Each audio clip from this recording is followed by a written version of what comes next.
Well, the boys got so fed up and beat up by the ponies, they decided to get a horse. It was a small horse, mind you, perhaps a bit too small because it still thought and acted suspiciously like a pony. Its name was Ron. He was a beautiful, small pinto horse with bold patches of color. In order to house him, the boys had to modify a pre-existing chicken coop, turning it into a small barn. They put a manger in one end and left room on the other end for a little wooden door, just big enough for Ron to pass under. The boys took turns feeding and watering Ron. Now, feeding him was no problem. Just give him a bat or two of hay and a half can of his favorite food, sweet feed. But watering him was another story. Because there was no running water at the house, or anywhere on the hilltop for that matter, the boys had to lead Ron around the hillside about a quarter of a mile to a place where there was a spring. After doing it a few times, it became quite a chore. The other big chore was scraping out the barn each week. The boys were too lazy to fling the manure very far, so over time it stacked up around the barn to the depth of a foot or two. One day it was Eddie's turn to feed and water Ron. He ducked inside the narrow door and grabbed a bat of hay. Then he opened a feed sack and fished out half a coffee can of sweet feed. Now Ron was crazy about sweet feed. He forgot all about the hay and started rooting around in the feed box with delight. Eddie still had to take Ron out to the spring, and he didn't have all day to wait for Ron to relish his oats. He clipped a rope to Ron's halter and dragged him away from the feed. Ron went reluctantly, looking longingly back over his shoulder at the little barn. After a few minutes, they arrived at the water hole. Ron dropped his head to drink. While he was drinking, Eddie had an idea.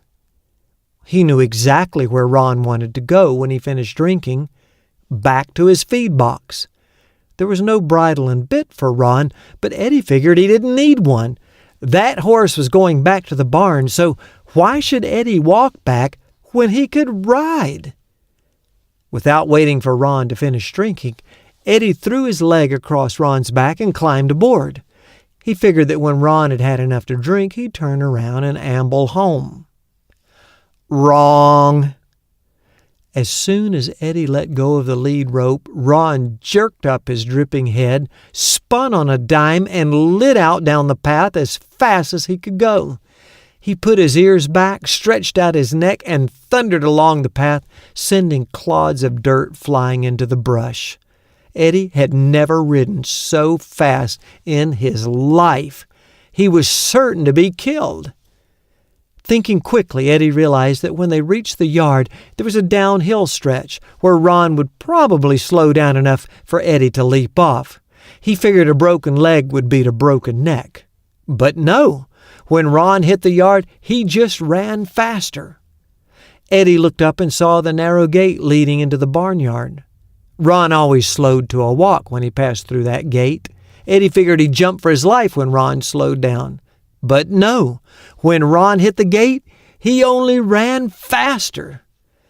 In the half second after Ron passed through the gate, Eddie looked up and saw the tiny barn door, just big enough for Ron to pass under.